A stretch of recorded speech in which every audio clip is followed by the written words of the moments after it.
Thank you obviously to everybody who made it here today and who found their way through the corridor to get here.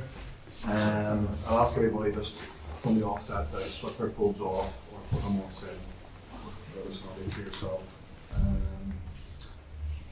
Let me introduce a few speakers. Myself, I'm Paul Torbóid. I'm a political activist based here in Belfast and a spokesperson and election organiser for Lesser Yard. To my left here is Brentnall. Michael is a solicitor based in Belfast who has extensive experience in dealing with cases involving the PSNI and has spoken out on collusion and the use of stop and search legislation amongst other issues.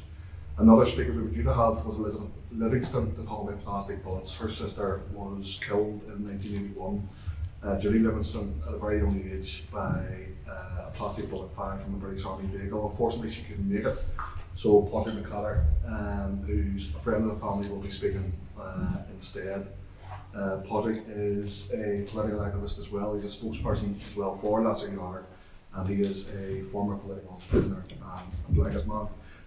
To my right here is Máire Drumm. Máire is a political activist here in Belfast as well. She's a Socialist, a Republican, a former political prisoner, and her mother, Máire Drumm, then Vice President of Sinn Féin, was assassinated by a Unionist death squad working for the British state in 1976. We'll give each speaker about 10 to 15 minutes to speak, and then hopefully some space for questions at the end here. We're here this evening obviously to talk about the PSNI. It's an organisation that we're all no doubt familiar with in some way, whether it's being stopped and searched in the street or followed as you go about your normal life. No doubt many people in this room can attest to that, some much more than others, or maybe your familiarity with the PSNI is in the regular headlines where they're noted to be fighting in the courts to withhold information from families fighting for justice. The PSNI are well versed in the use of various forms of legislation in order to bring about a best case scenario for the British state. Whether it's the Justice and Security Act, which a lot of people might be familiar with, or indeed public interest immunity certificates, which I'm sure we'll hear about, the British state has made sure that the force, the PSNI, is well equipped in order to do its bidding and to protect its desired outcomes. And that acronym, the PSNI, didn't of course always exist. It came into legal force just over 2 decades ago, and this event has been organised to mark 20 years of the PSNI.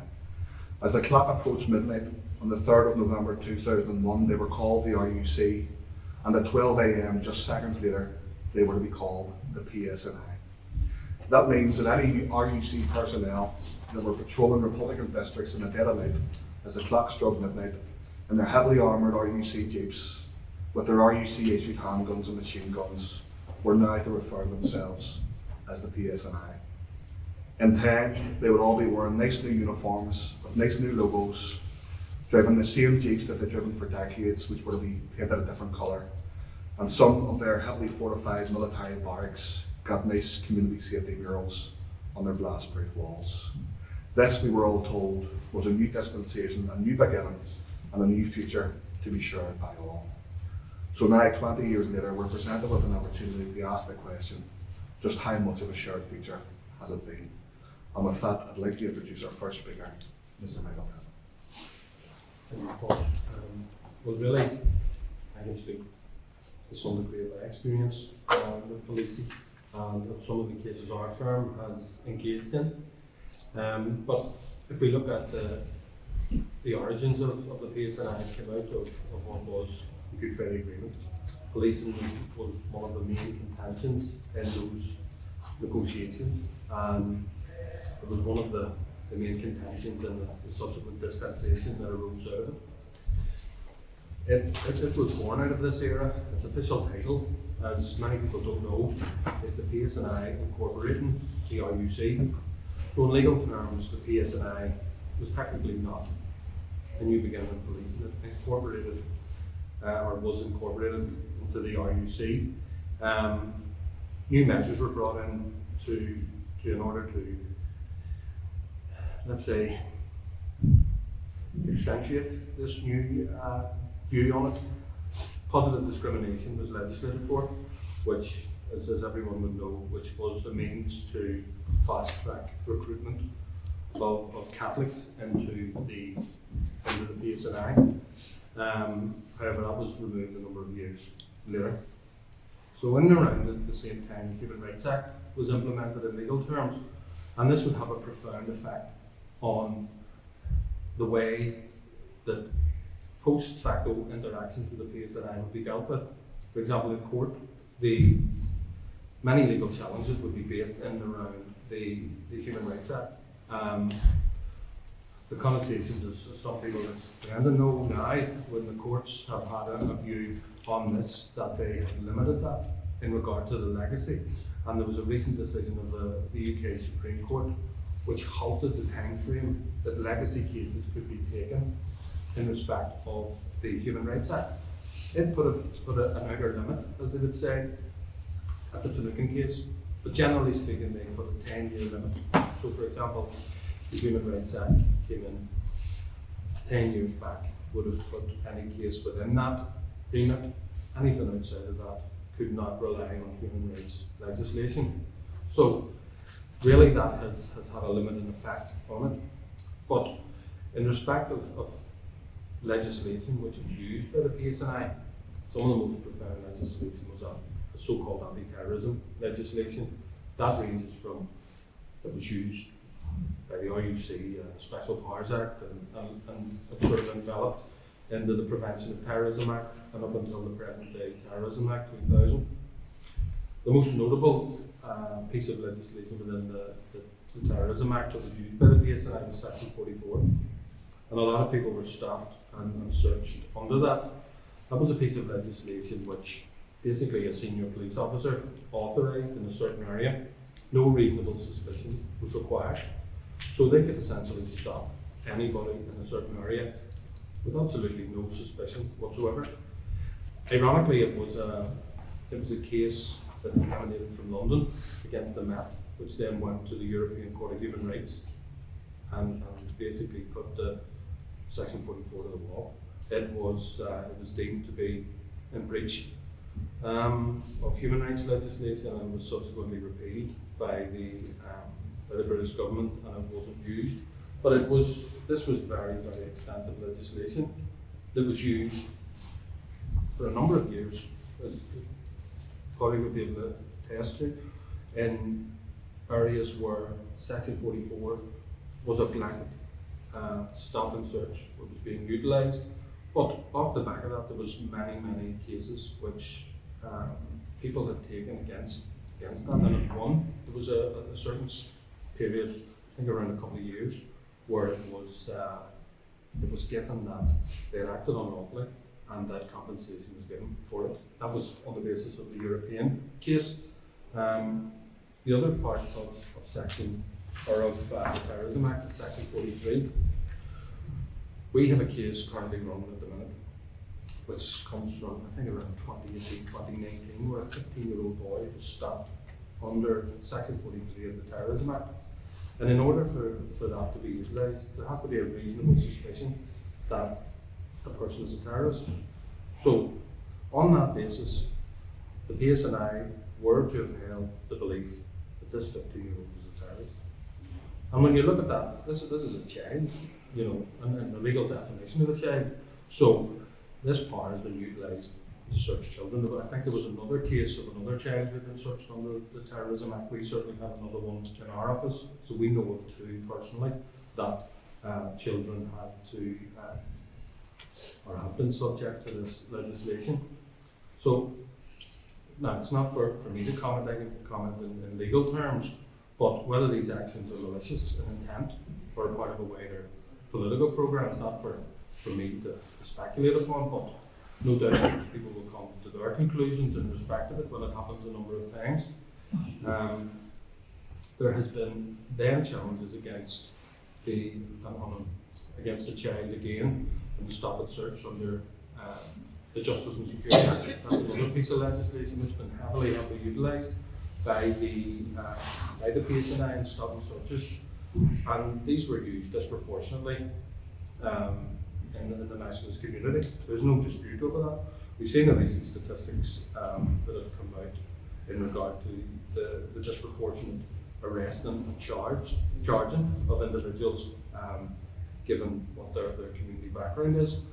But these were used disproportionately. So the stop and search of a child, there was a case of A&M which went to the Court of Appeal, and it was successful. It ran off the back of a case. Well, there's been a couple of cases. Fox and Canning, Bernard Fox had a case in which they were stopped in numerous times, and then another case of Ramsey.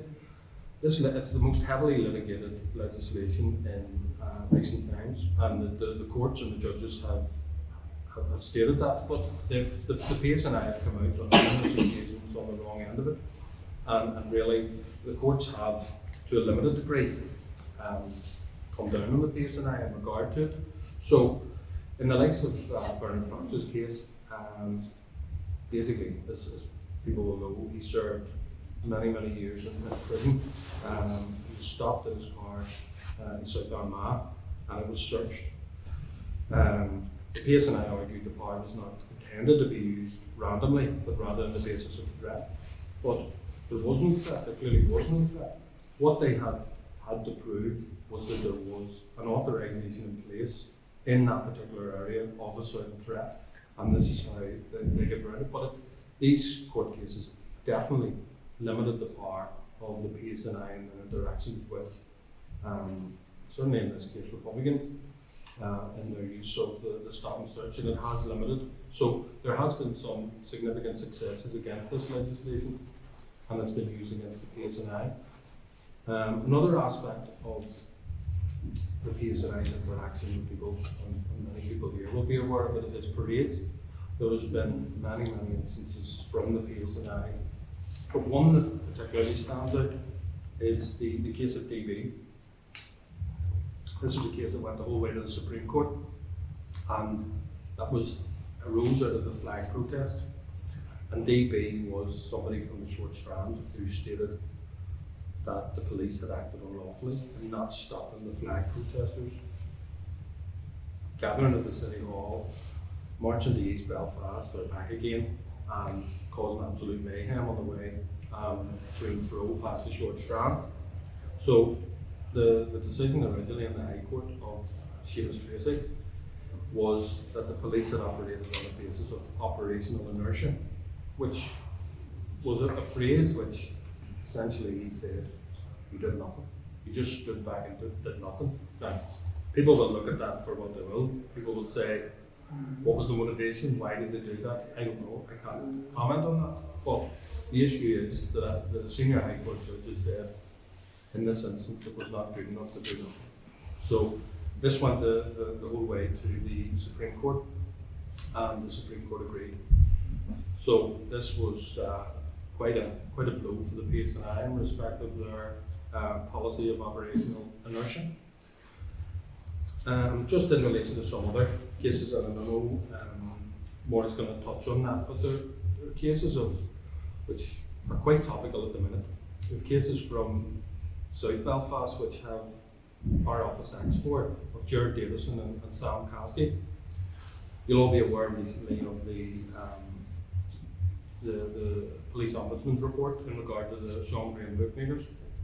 But what came out of it was Sam Caskey's case, and what it raised more questions than it answered. There was no organisation identified, no suspects identified, nobody arrested, didn't act on witness statements, and failed in forensic opportunities. That's unheard of.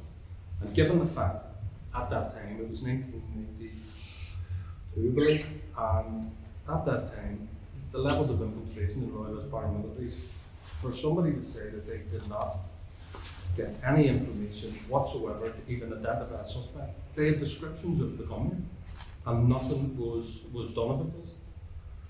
In 2010, as the report would say, that an application was made to the PSNI for his fine as a result of a victim's issue, and it went missing. They said they couldn't find it.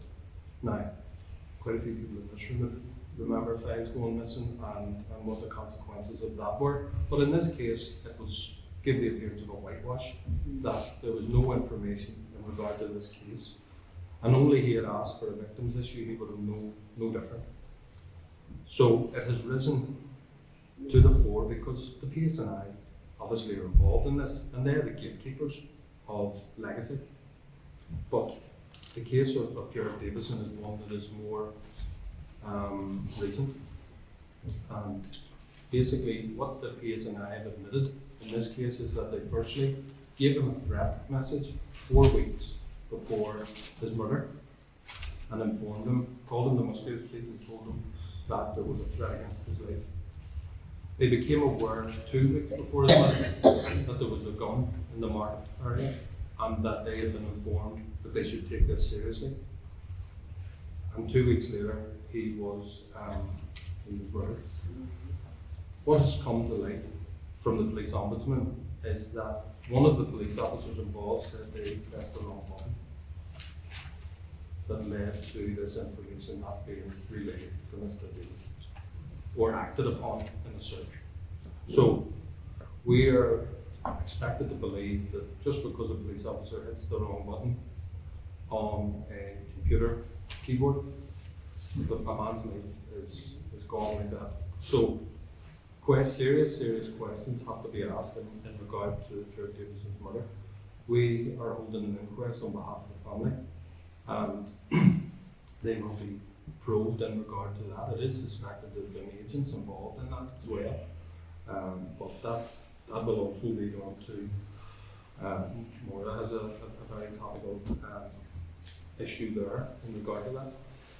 One of the other cases that was very, very relevant, and Stephen Murney's case is one in which it was successful. He was acquitted on criminal charges, but the principle that went on has assisted people during the course of stop and searches. Many people during the course of stop and searches will video themselves being stopped and searched and whatever. And Mr. Murney was arrested on the basis of videos and footage that he had in respect of this, what he said was disproportionate attention from the PSNI. They tried then to prosecute him, and the prosecution in that instance must prove beyond reasonable doubt that he had in his possession information likely to be of use to terrorists. The judge dismissed that and said that basically the prosecution had not discharged that burden beyond all reasonable doubt when it was clear that this was for an issue of police attention, and that others, such as photographers or journalists, would have the same, and they are not brought before the courts. So basically that's some of the case law which has come before the courts, or some of the cases that will subsequently come before the courts in regard to it, and then some of it's quite down. There are other issues which I'll not go into in any great depth. The St Andrews Agreement, which basically divided policing into civic policing and another, and gave MI5 primacy over policing. So again, draw your own conclusions from that, but there are civil liberties issues about the way in which policing goes forward from there, because the police ombudsman has no accountability whatsoever over any action of any other person or organisation outside of the PSNI. So that is a difficulty for anyone. It's a difficulty for us if somebody comes to us and asks us. We have to decipher whether or not that is the actions of MI5, PSNI, or both. Really, the next sort of milestone that came out of St Andrews was the New Decade, New Approach. That gave people what they described as a fork in the road that they could choose one way or another as they deemed it, and that has rallied, I think, it has rallied those in authority within the sort of security apparatus, PSNI and others, that to push on. What we have seen from them is startling to some degree. There is a case of Simon Byrne who has stated that, and he's on record, we're coming for your kids, your car, your house, your dog. We have had clients who've been targeted. The PSNI have followed them to Lanzarote in respect of benefit fraud. Where is the justification for that? Where's the accountability for that? This budget must be insurmountable that these people can take their officers to the likes of Lanzarote to follow someone who's on benefits. One of the other instances used was an individual who attended a protest for Palestine, and that was used against him in a benefits appeal, but it was quite clear the source of that was the PSNI. And the last thing I'll leave you with, there was an example of an individual who was prosecuted for carrying a flag on an Easter procession. And we had the case on appeal, and we had it overturned. And it's quite profound what the judge has said. And he said, "This is Ireland, and I will not be sending anyone to jail for carrying a flag up the Falls Road on Easter Sunday."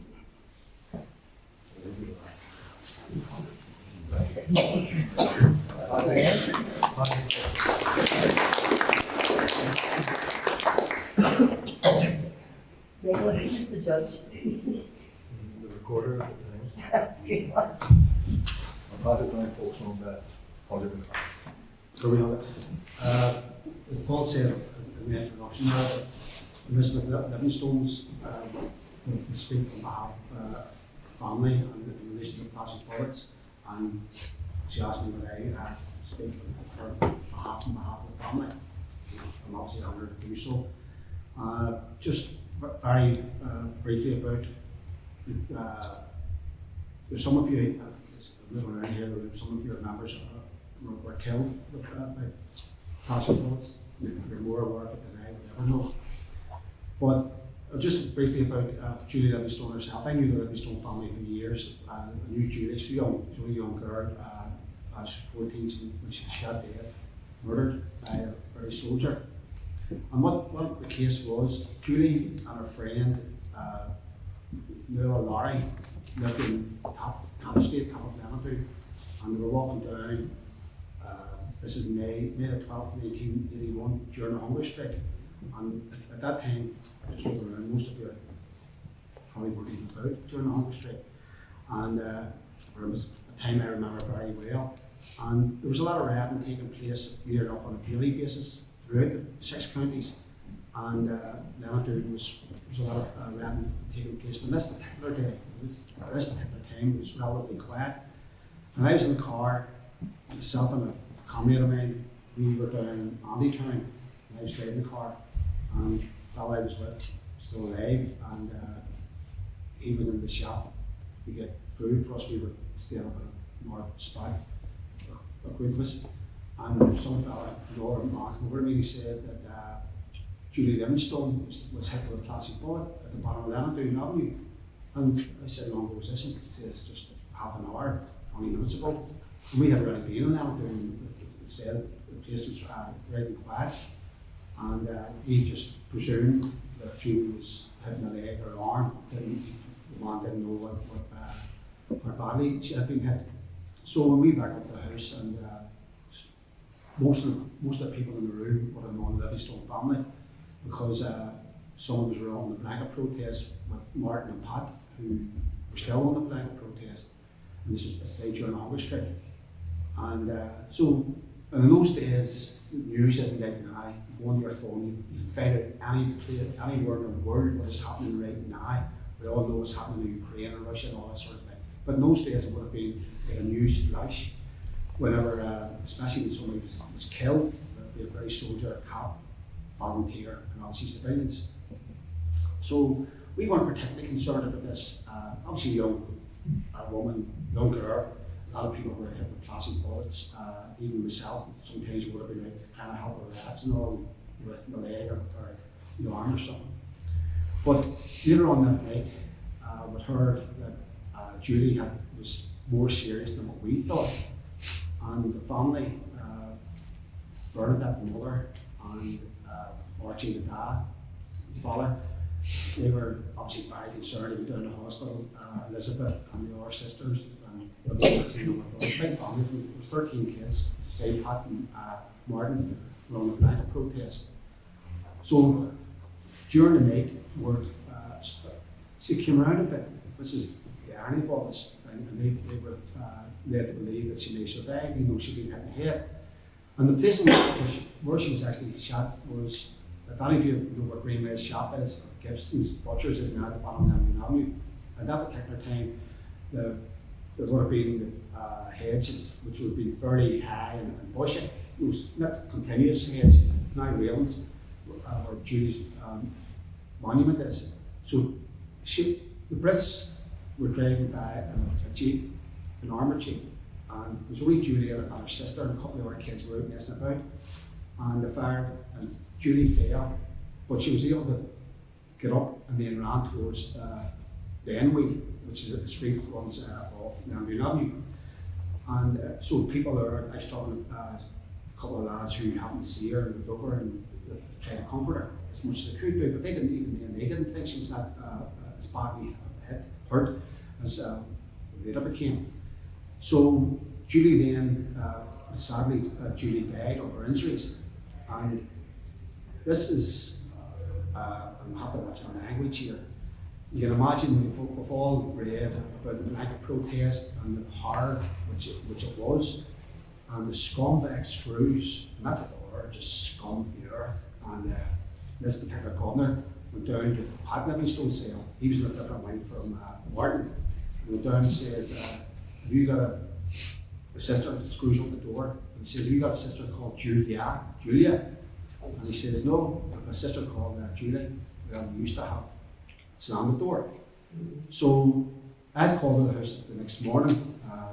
My father, Pat, he was a practicing Catholic and I'm actually atheist and whatever, but he asked me to go around and get a mass card. So I went around and got a mass card at the family house, and I was sitting there and talking to mother Bernie and Archie and the rest of the family. It was a very sad occasion, walking in, obviously a big family, and there's a lot of tension in the area and all this sort of thing. And nobody, well, actually knew what had happened. So when I went in, I was talking to the family, and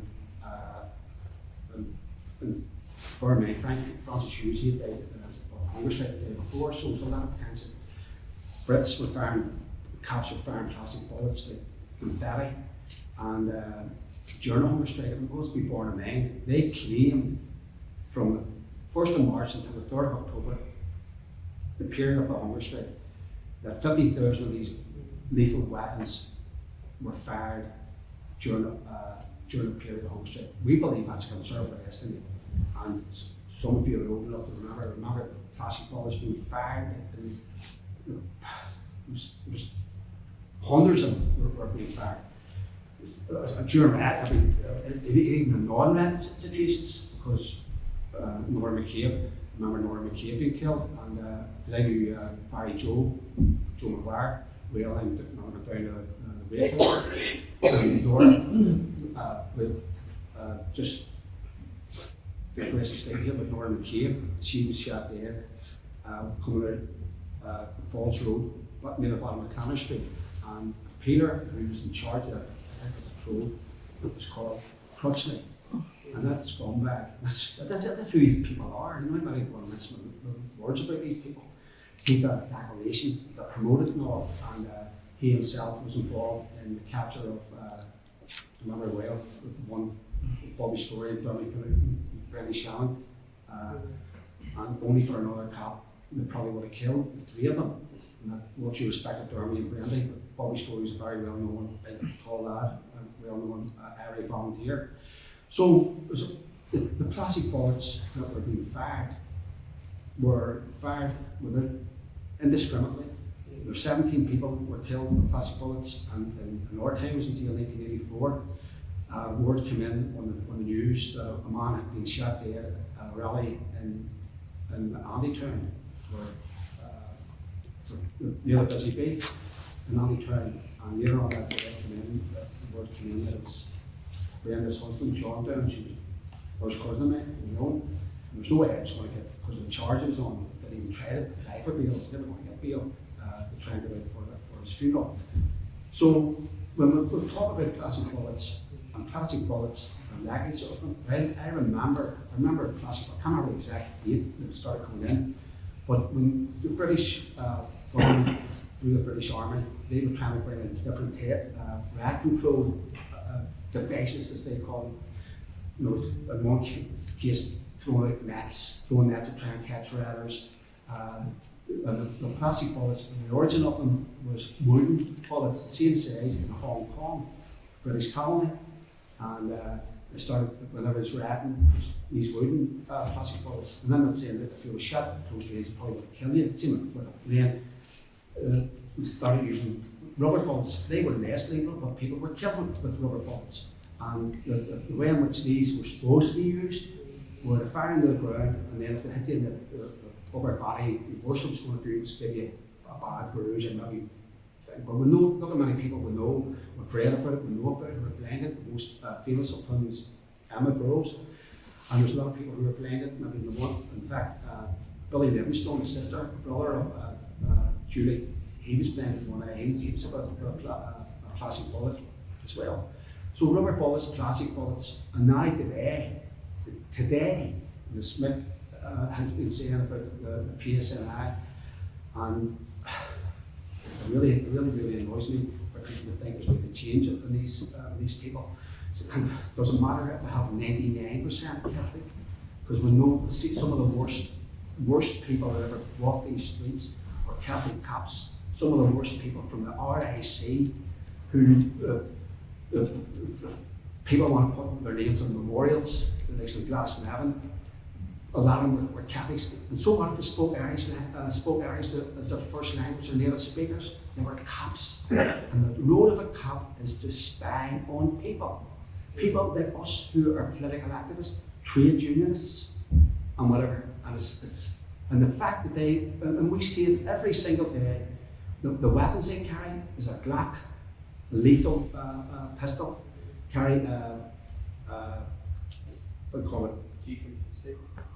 G36C, assault rifle? Yes, shot one, not stay with it, was actually separate up, shot one.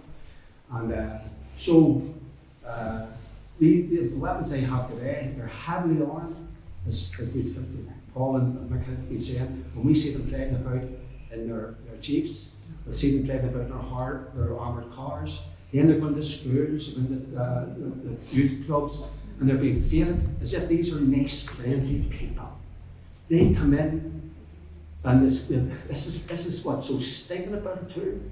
When we see the media, especially the rags that are out there, plenty of them, some in our own areas, the rags out there, whenever the cops go in and they're showing kids plastic bullet guns today, the guns that they use today, thinking that it's a game for these kids. Kids are innocent. Kids don't know any difference, but their teachers know. Their youth leaders know. Showing them that these are just, there's no bullet in them. There's no bullet in their Glock. Look at these nice wee Bakelite weapons. Aren't they nice? Showing them all the armour that they've got. And we should never forget this here. And before I finish here, it is right and proper that families go and seek justice. People who have been killed by plastic bullets, people being killed by lead bullets, people who are killed by unionist scum, gangs, they are right. But they should be led up a garden path by some people. People have been led up a garden path thinking they're going to get justice from the British. In my humble opinion, and I'm probably the oldest, well, not the oldest, but I see one person maybe older than me here, but there's been around all that, and in my humble opinion, the only day we're going to get justice, true justice from the Brits, from the British government, is the day they leave our country. See, until then, it doesn't matter. I mean, it's right and proper that families, if I had a loved one was killed with a plastic bullet, killed by a Lordist unionist gang, or killed by cops or Brits with lead bullets, I 100% would be out there seeking justice to hold those people to account. So, as Mick was saying about the Ombudsman report, was there anything new? Of course there's not. Well, obviously for me personally, it was new, someone knew was in when I read most of it. A lot of detail I wouldn't have known. But the families and the legal teams who are pursuing justice on behalf of the families of plastic people who were killed by plastic bullets and others, They know, and we all know, and I just hope that someday that there's some semblance of justice for the families of those killed by the plastic bullets and the other lethal weapons that they still have in their armoury today. Where are we now?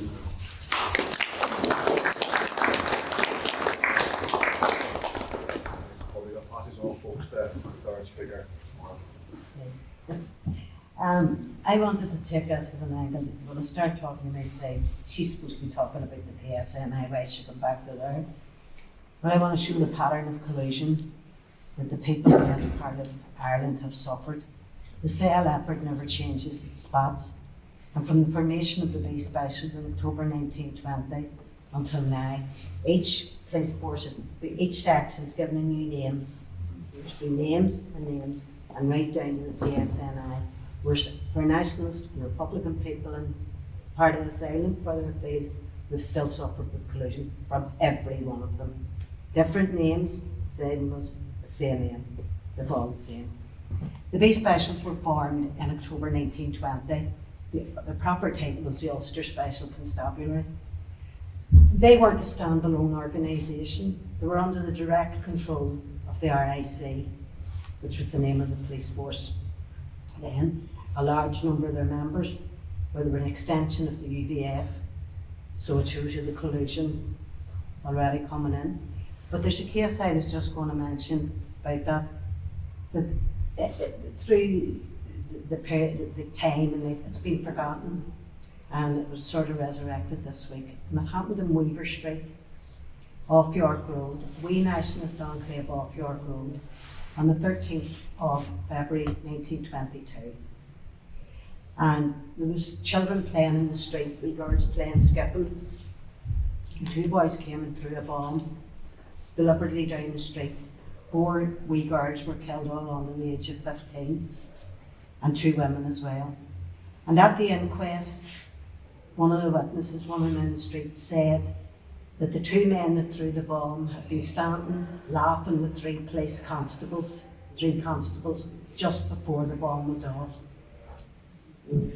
The coroner reluctantly ordered an inquiry into the murder, but a wee bit reminiscent of the inquiry that was also supposed to happen in the assassination of Pat Finucane. The inquiry never happened. So we're going right back to that date, February 22, 100 years ago, when we had collusion. We had collusion then. Can't see now. On the 1st of June 1922, the name changed from the Royal Irish Constabulary to the Royal Ulster Constabulary. Big swathe of the base specials transferred into the RUC, so we still had that connection. And I'm not going to go into too much in here to what happened with collusion under the RUC. I think there's a brave lot of us, even younger ones, are well aware. If you look at the big cases like Grey Steel, Loughin Island, the Ormer Road, Larry Marley, Mid-Ulster, these big cases, there was numerous people killed in each one of those things. We all know what happened. It's still reverberating today. In our own case, when my mummy was murdered in October 76, we were never under any illusion who was responsible for her death. It was the British state. She was a threat to the British state, and they had her murdered. It's followed the same pattern. That night, no peelers on the Antrim or bridge on the Crumlin Road. It was closed, easy for them to get in. But one of the points in her case was that we got letters a lot of years ago from the HET. Every one of us got them. So they were able to find us all, like the guards were all married, different names, that they were now holding an inquiry, a new inquiry, and it never was an inquiry, but they were holding a new one. And we didn't take any part in it. So a letter came back then a lot of months later that there was no new findings. They didn't issue a report because the family didn't participate in the inquiry. So because we didn't take part in it, they didn't bother with a report. But after that, the ombudsman came in, who got this from the HET and from the PSNI and everyone else, were never made aware that not only was there a witness at the time she was shot dead, it was a 17-year-old girl from Andersonstown but that she was still alive. So even then, you had this carrying on into the PSNI, where they can't give the information relating to something that happened then. You know, it's just, like, she was killed, so what? That's the end of it. But there was, excuse me, because I can't see. It's everything in my eyes. I can't see what about. On the 4th of November 2001, 20 years ago, and it's just sort of ironic, isn't it, that the RUC was born 100 years ago, in 1922. We were told this wonderful, like Paul said, organisation was coming into being, really independent, all lovely new people, there's no involvement. And we can see as we go down that they're just the same. The name changed, but an awful lot of people aren't really aware of this. They aren't just called the PSNI, they're the Police Service of Northern Ireland incorporating the RUC. Their name is still there, but it's just sort of, just hidden a wee bit, but it's still there. Plenty of RUC, as Paul said, at midnight when they were out in the jeeps, they suddenly became PSNI officers. They're not a police force anymore, they're a police service. You know, all these. But a couple of wee cases show that nothing has changed here, whether it's the RUC, the Collusion, the PSNI. We're all aware of what happened in Loughlin Island. You watched the No Stone Unturned. The two of the filmmakers that made that documentary, Trevor Burney and Barry McCaffrey, they were arrested in August 2018. Their homes and their offices were raided, and they were arrested, not by the RUC, but by the PSNI, for alleged threat of the police watchdog document.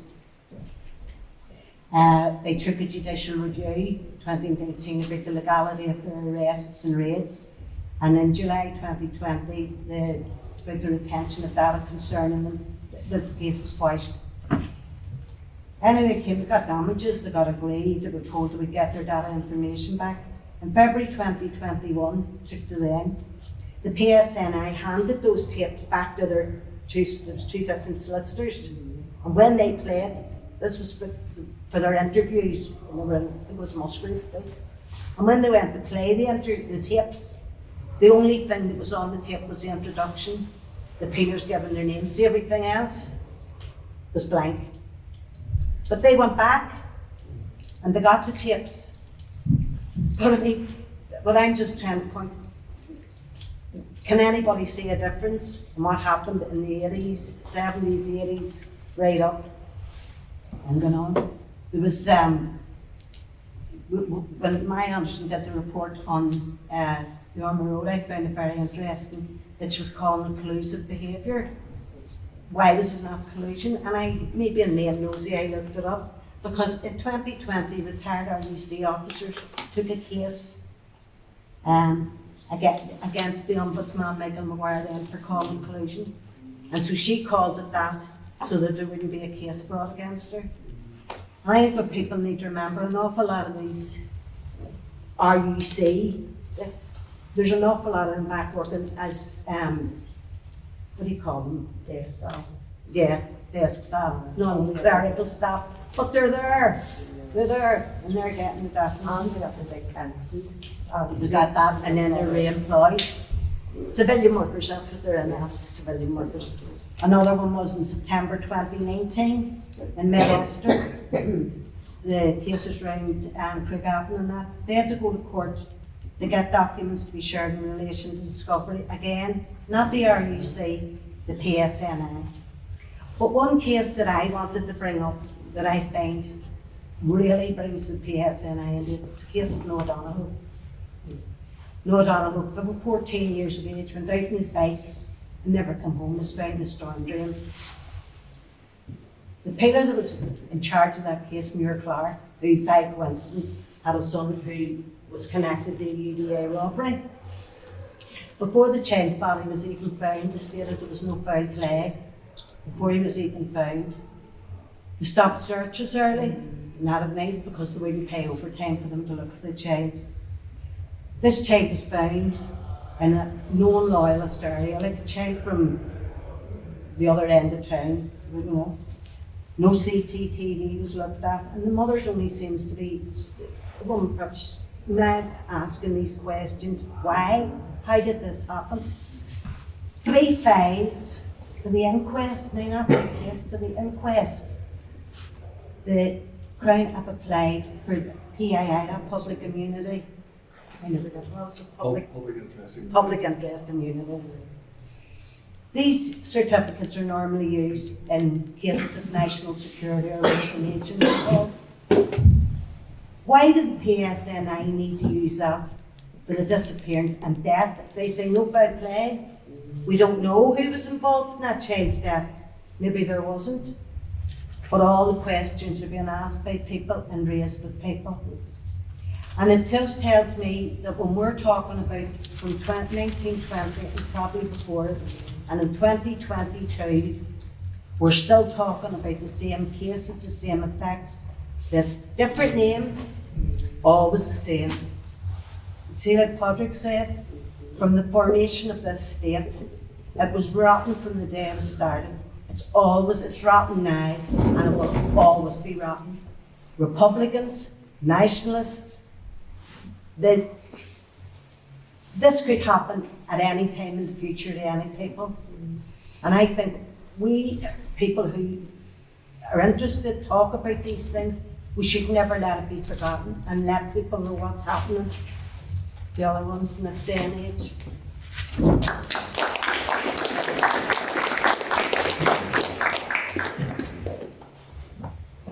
It would be remiss of us here tonight, talking about the RUC, not to talk about the infamous RUC Spicer branch.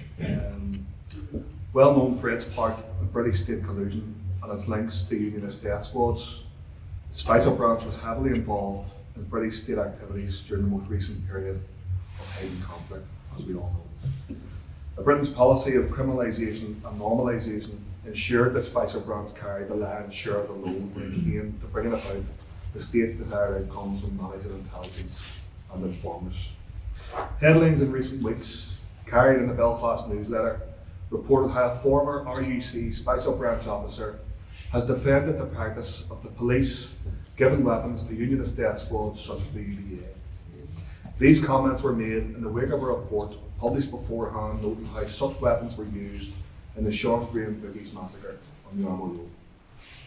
Alan Simpson, a former RUC detective superintendent, stated publicly, even CID detectives like me didn't trust RUC Spicer branch.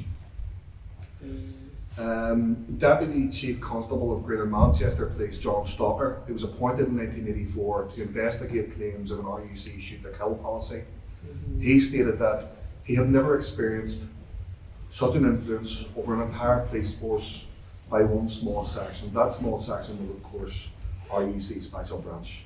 And as the RUC was rebranded 2 decades ago in one of the largest public relations exercises in recent history, just where exactly did RUC Spicer branch go? And the answer to that question, though seemingly complicated, is actually quite a simple one. It went nowhere. The same public relations exercise was applied to Spicer branch. It received the same lick of paint as the RUC itself and was rebranded and reformed into what is now known as C3 Intelligence Branch. C3's responsibilities, just like Spicer branch, include intelligence gathering by undercover agents, the infiltration of political organisations for the aim of disruption and gathering intelligence, and the recruitment and running of informers. This is C3 within the PSNI. It is public knowledge that this recruitment of informers includes the use of children as part of PSNI policy. Well known amongst Republican political activists in the 6 counties and working hand in glove with C3 Intelligence Branch are the PSNI's Tactical Support Group. The TSG are trained in specialist tactics. Its duties include search, methods of entry, counter-terrorism and surveillance amongst others. TSG patrols support C3 Intelligence Branch, Britain's National Crime Agency and other intelligence agencies including MI5. They are well known for their use of stop and search legislation to harass political and community activists. So these 2 agencies, C3 and TSG, they actually provide the basis of a rebranded RUC special branch. They use the same tactics and methods of the same purpose, and it's not only the political, tactical and methodical approach to policing that has remained the same, but their religious balance stands in stark contrast to the PSNI's broader statistics and that of the 6 counties as a whole. A 2016 labour force survey indicated that of the working age population in the 6 counties, 44% were Catholic and 40% were Protestant. I don't like to use religious terminology to define what is a political situation, but for the purpose of recording statistics, that's what the PSNI does, so you'll see I'll focus heavily on that here. So 44% were Catholic, 40% were Protestant. According to the recent statistics published by the PSNI, their broader religious makeup is 67% perceived as Protestant and only 32% perceived as Catholic. Compare this with C3 Intelligence Branch. These are recent statistics. A huge 79% of which are Protestant personnel, of which 92% are former RUC officers. In 2013, the PSNI stated that the average length of total police service for regular police attached to C3 is 19.5 years. There's prerequisites to transfer in, qualifications, other factors. So the 50-50 recruitment drive that the PSNI had since 2001 will not have had a major effect on community background in C3 Intelligence Branch. That's a member of the RUC, now the PSNI, telling us publicly that the RUC is effectively, the RUC Special Branch is effectively C3 Intelligence Branch. So indeed, many years of 50-50 recruitment has done little to impact the makeup of the new Special Branch. It remains almost 80% Protestant, a dim representation of a population that's almost 50% Catholic, not that it would matter anyway. So it's little wonder then that employing the same modus operandi, the same political direction, and indeed the same workforce tactics and purpose, we have the same outcomes with C3. C3 is, for all intents and purposes, RUC Special Branch. The PSNI, I'm sure, would disagree, so too would those who recruit for them, and referring, of course, to those storming political parties who stand beside them with awkward smiles and pretty posters asking your neighbours to join them and to help balance out the PSNI's religious statistics, and talking specifically about the DUP and Sinn Féin.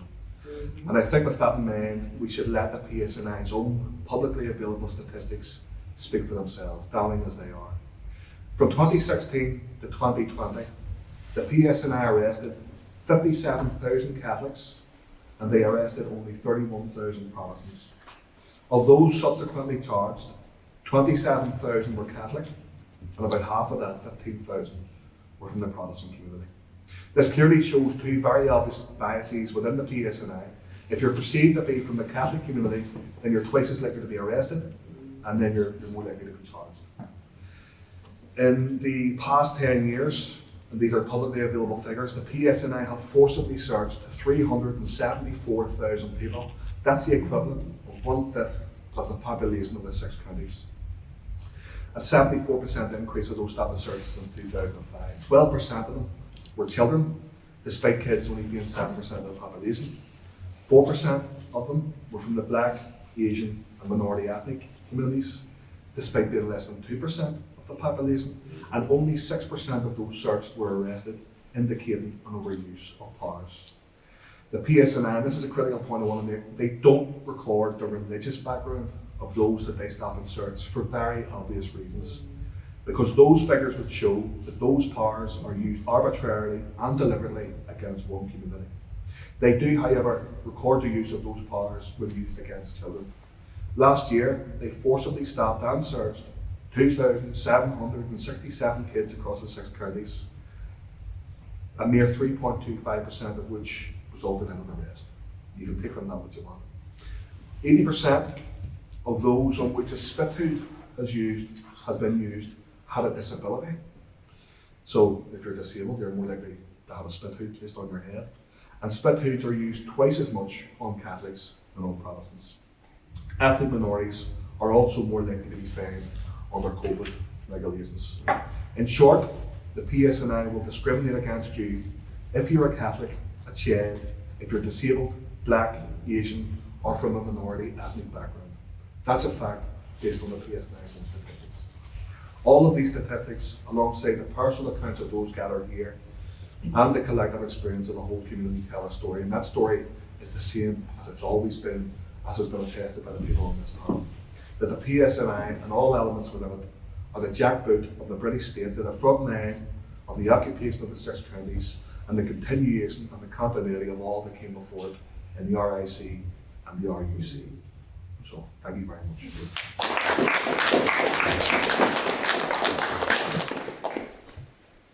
I'd like to open up the floor, folks. For any questions, you can direct them to anybody on the panel. I would ask everybody to keep it short, no long statements, make a point if you want. Questions preferred. So anybody from the floor.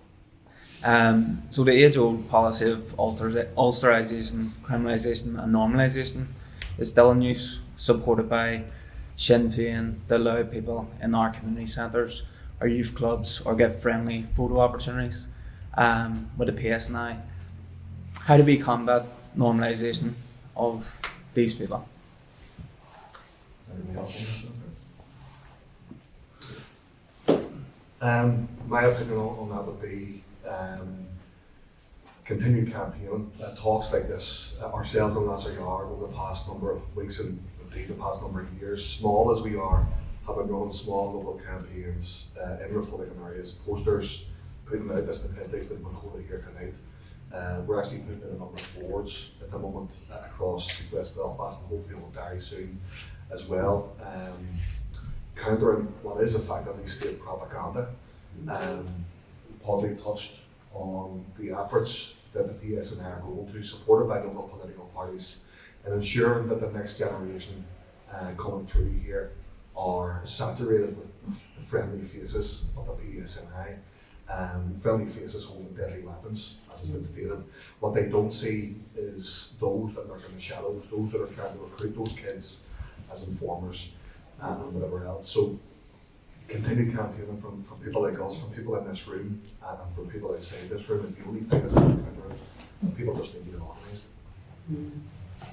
So you are about the normalisation policy. I'm speaking specifically of the Ulster in terms of school. Irish history, in terms of the way things really taught would be Titanic and the Irish genocide. Everything else is forgot about. We won't actually hear it until you get that base GCSE level. And that depends. Those out in Máire and Again, our school done AQA, so there was no mention of Irish history at all. Do you think that has a particular effect on future generations in terms of any British institution here? The fact that you don't actually even hear. Most people now, I'm speaking about Ulster, I'm not about any other person, here can attest anything else, a sectarian views. They believe what their parents told them, that the police is gone, the RUC is gone, the British Army's gone, there's no more guns in the street.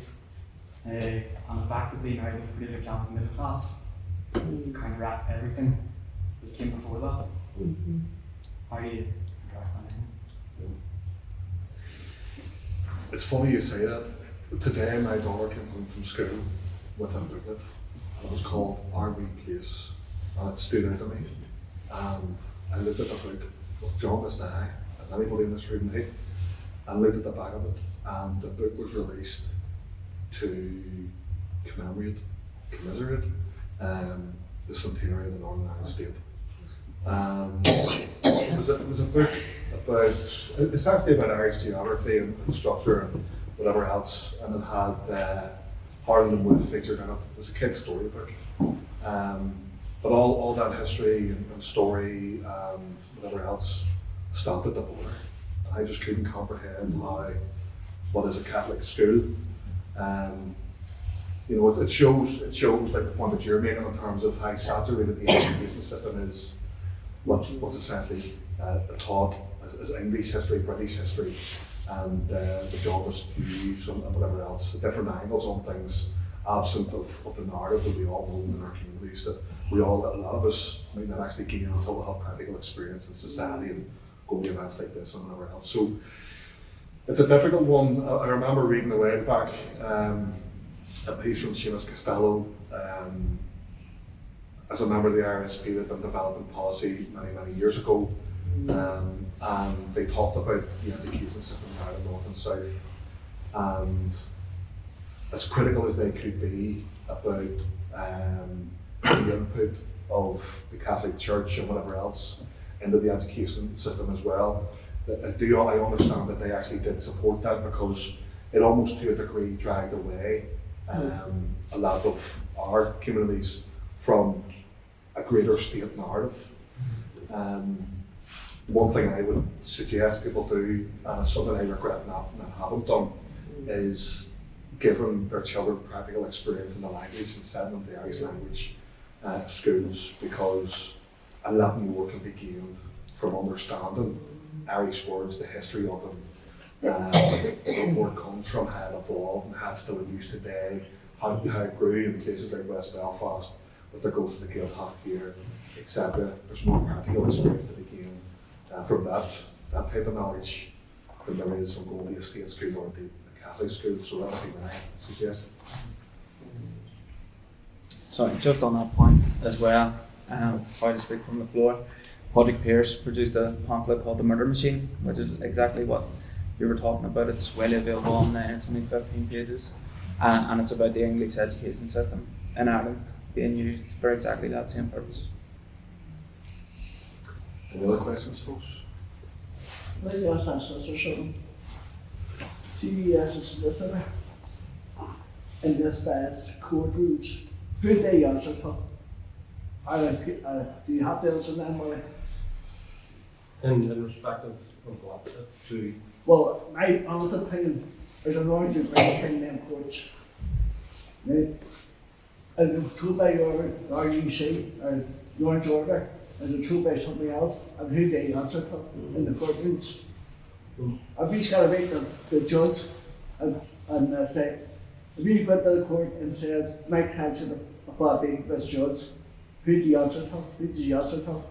well, there's obviously mechanisms for appeal, but the legal team in any scenario like that will cross-examine police officers, and there's been quite a number who have been found to have told lies or told untruths in regard to their accounts. If you're saying if there's a bad judgment by a judge, there's always a mechanism for appeal to go up a level, whether that be to the High Court, Court of Appeal, or the Supreme Court. Then afterwards there's Europe, which is the ultimate destination for any appeal. So that's and that takes it out of this jurisdiction with a multitude of nationalities of judges. But it would have to be a significant point of law to take it to that point. Well, as a solicitor, right, working along Catholics, working with everybody, do you think courts are superior? Well, I couldn't really comment on that. All They I don't can really comment, answer because of the you take. well, all I can say is I disagree with some of the judgments. I think that some of the judgments that we get aren't correct. We then appeal them, and I can only comment on the legalities of it, and I can't get involved in the ins and outs of judicial independence. Thank you very much. Any other questions, I folks? can't. Anybody else? Just a big contribution, it's just to go back to what you were talking about, this normalisation process that's been on in our communities. People really need to take it serious, just how savage it is and how you're branded if you stand up and speak out against it. Or you're one of them dissidents, you're one of them ones who want to drag us back to the past. You're just this horrible person. Well, in fact, the reality is, and we know the reality is, it hasn't changed. The peelers are still the peelers, they're still that Malcock that was had, right? And nothing going away. They're still here. Walked into Kennedy Centre 9 months ago and there was their big billboard with the cops in it. All lovely, new uniforms, the whole lot. Shining away in the Kennedy Centre, and I was like, what in the name of is that? Anyway, so yes, it's a bit of pressure on. We got meetings with John Jones, the manager of Kennedy Centre. He apologised, he said he didn't know it was in there, the display board. He had it removed. But I have no doubt in my mind, because the political parties here, that will be back. That's really a matter of time, because they want these communities whitewashed. They want to be seen, to be deemed that the peace process works. they will actually gain from it, when in fact it's an absolute failure. None of us can get justice in these courts. We're all still fighting, still holding plastic plots, as Jim and Andy McCabe here us days when their mother was murdered. They're trying to get the plastic plots campaign up and running all again. They haven't went away, not going away. And in fact, if anything, it's not worse. So they see the stop and searches and they're not being reported, and the very people who are in these communities stand with them laughing, joking and covering it up. They don't have to answer for it. See, just on the normalisation aspect of it, and the poster in the county centre and stuff as well, those posters have appeared the length and breadth of West Belfast. In other Republican areas, and that's obviously a very deliberate and targeted campaign to recruit people from our community. That normalisation becomes so ingrained and almost accepted to a degree in terms of people knowing it and not denying it, that they've gone as far as now recruiting for their Navy, the British Navy, along the Falls Road, and that's been extended again in recent weeks to recruit kids into the British Army, young reserves and stuff. So, in terms of if anybody is wondering what do you do about that, we've been very active as part of last year, removing those posters from the street, opening bus stops, taking them out and putting them where they deserve to be, straight in the bin. And I would urge others, no matter what group they're a part of or none, if you see that material up and down anywhere, what would deserve to go in the bin. Any other questions, folks? No, you know, I'm just thinking, as you said about normalisation and about you're told about the British Army there. And I know that's about the PSNI, but I think it all comes into, you know, there's two pet things at the minute that are driving me mental. See, the more I hear about the Orange State's gone, we've no longer got an Orange State, but the Green State's fine, you know, it's pure sectarian. See the second one, and I wish people would push this more. If I hear once more about the protocol, we have to protect the protocol because we are not prepared to see a border on the island of Ireland.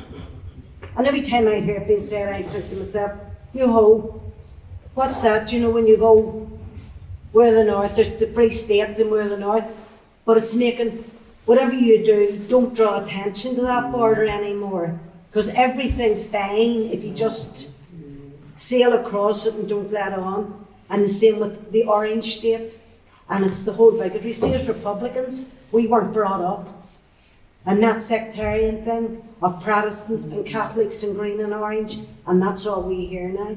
And I would say, see, the more you hear those things, kind of, you know, say, what are you talking about? There is. Remind people.